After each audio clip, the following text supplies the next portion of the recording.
যদিহে এতিয়ালৈকে আমাৰ এই চেনেলকেইটা ছাবস্ক্ৰাইব কৰা নাই চেনেলকেইটা ছাবস্ক্ৰাইব কৰি দিবা আৰু কাষতে থকা ঘণ্টা বুটামটো টিপি দিবলৈ একেবাৰে নাপাহৰিবা। এতিয়া আমি অসম চৰকাৰৰ 6ষ্ঠ শ্ৰেণীৰ গণিত কিতাপখনৰ পাঠ নম্বৰ 9 ডাটা হেণ্ডলিং তথ্যৰ ব্যৱহাৰ সেই চেপ্টাৰটোত থকা পেজ নম্বৰ 177ৰ কুৱেশ্যনসমূহ আমি ডিছকাছ কৰিম। চোৱা কি দিয়া আছে কুৱেশ্যন নম্বৰ 1 চোৱা 40 students from classes 6, 7 and 8 of a school are selected for talent search examination. তোমাক কি কৈছে যে এখন বিদ্যালয়ৰ ষষ্ঠ সপ্তম অষ্টম এই তিনিটা শ্ৰেণীৰ মুঠ 40 জন ছাত্ৰ-ছাত্ৰীক প্ৰতিভা সন্ধানী পৰীক্ষাৰ বাবে বাছনি কৰা হৈছে। Their age are shown is the following chart in years. তেওঁলোকৰ বয়সৰ তালিকা তলত দিয়া ধৰণৰ ঠিক আছে বয়সৰ এখন আমাক তালিকা দিছে 9 এনেকৈ আমাক তালিকা এখন দিছে এটা এই তালিকাখনৰ পৰা আমাক কেইটামান প্ৰশ্ন সুধিছে কি সুধিছে চোৱা এজ ইন ইয়াৰ্স 9 ইয়াৰ্স মানে 9 বছৰীয়া টেলি মাৰ্কস ডাক চিহ্ন আমাক দিয়া আছে নাম্বাৰ অফ ষ্টুডেন্টস কিমান আছে দিয়া আছে প্ৰথমটো আমাক দিয়া আছে এই নিয়ম অনুসৰি বাকি কেইটা আমাক খুদিছে 10 ইয়াৰ্স মানে 10 বছৰৰ কিমান গৰাকী ছাত্ৰ-ছাত্ৰী আছে হেতু উলিয়াব লাগে সো ডাক চিহ্ন আমি কেনেকৈ দিম চোৱা প্ৰথমে 10 বছৰৰ বুলি কৈছে কিমান জন 10 বছৰীয়া আছে হেতু আমি চাই লওঁ এই এজন এক এই দুই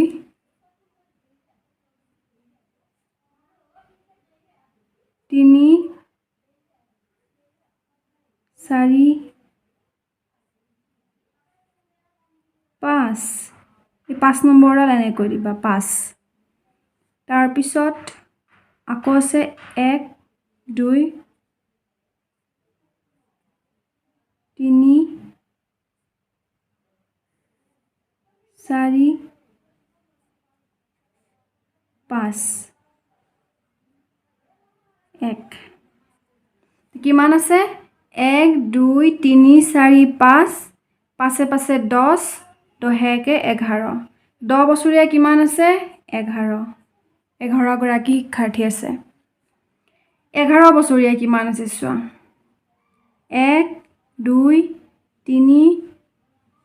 4 5 6 7 8 9 গৰাকী আছে ডাক চিহ্ন আমি কেনেকৈ দিম 1 2 3 4 5 6 7 8 9 তাৰ পিছত খুদিছে 12 বছৰীয়া চোৱা 1 2 3 4 5 12 বছৰীয়া আছে 5 গৰাকী ডাক চিহ্ন আমি দিম 1 2 3 4 5 13 বছৰীয়া চোৱা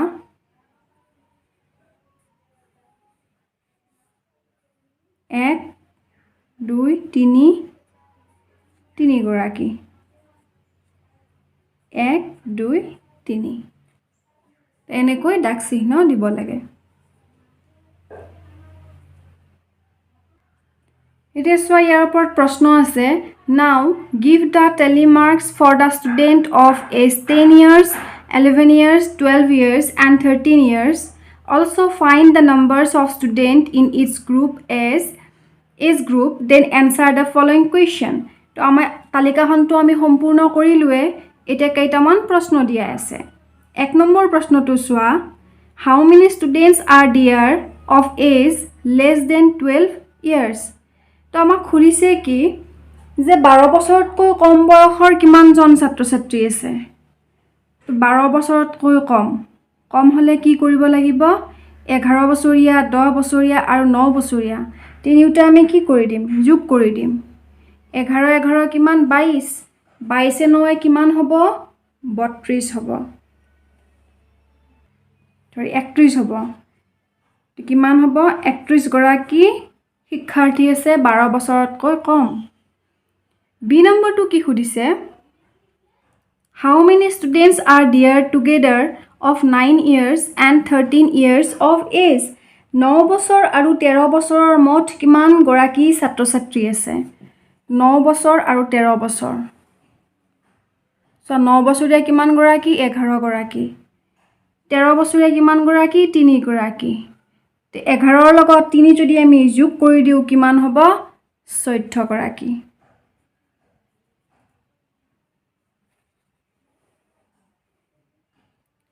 তাৰ পিছত সি নম্বৰটো আছে How many students are there in the highest age group আটাইতকৈ বেছি বয়সৰ কিমান গৰাকী ছাত্ৰ ছাত্ৰী আছে আটাইতকৈ বেছি বয়স কিমান 13 বছৰ কিমান গৰাকী আছে 3 গৰাকী গতিকে কি হ'ব 3 গৰাকী হ'ব ডি নম্বৰটো কি আছে In which age group the number of students are the least কোনটো বয়সৰ ছাত্ৰ ছাত্ৰীৰ সংখ্যা আটাইতকৈ কম খুদিছে আটাইতকৈ কম কোনটো বয়সৰ 13 বয়সৰ ছাত্ৰ ছাত্ৰীৰ সংখ্যা আটাইতকৈ কম হয় 13 বয়সীয়া 13 years ই নম্বৰটো কি আছে In which age group the number of students are the most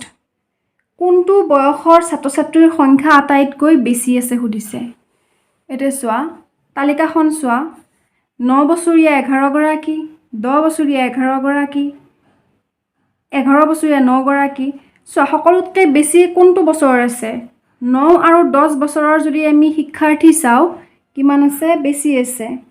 আটাইতকৈ বেছি আছে 11 আছে গতিকে কি হ'ব